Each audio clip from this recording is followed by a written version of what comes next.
নমস্কাৰ পুনৰ স্বাগতম জনাইছো আপোনালোকক কাজিৰঙা নিউজলৈ মই জিজ্যোতি লস্কৰে লৈ আহিছো এই মুহূৰ্তৰ আন এটা বিগ ব্ৰেকিং নিউজ পুনৰ ধৰা পৰিছে কোভিড পজিটিভ অসমত আৰু এবাৰ একেৰাহে একেলগে 53 জন কোভিড পজিটিভ ধৰা পৰিছে অসমত আৰু এই তথ্য জনাইছে আমাক স্বাস্থ্যমন্ত্ৰী ডক্টৰ হিমন্ত বিশ্ব শৰ্মা ডাঙৰীয়াই টুইটাৰ যোগেৰে তেওঁ কৈছে alert 53 new COVID-19 positive cases confirmed 44 from Horuhozai quarantine center 7 from Dima Hasao district and 2 from Kasar district তেওঁ কৈছে যে 53 জন কোভিড পজিটিভ ধৰা পৰিছে অসমত আৰু তাৰে 44 জন হৰুহজাই কোৱাৰেণ্টাইন চেণ্টাৰতে থকা আৰু 7 জন ডিমা হাছাও ডিস্ট্ৰিক্টত থকা আৰু তাৰে 2 জন কাছাৰত থকা আৰু ইয়াকে লৈ মুঠ সংখ্যা 319 লৈ বৃদ্ধি পাইছে অসমে 300 ঘৰ অতিক্ৰম কৰিছে ইতিমধ্যে কোভিড পজিটিভ আৰু মুঠ সংখ্যা 319 জনলৈ বৃদ্ধি পাইছে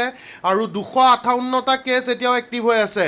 এই মুহূৰ্তৰ এটা বিগ ব্ৰেকিং নিউজ যে একেলগে 53 জন পুনৰ ধৰা পৰিছে কোভিড পজিটিভ অসমত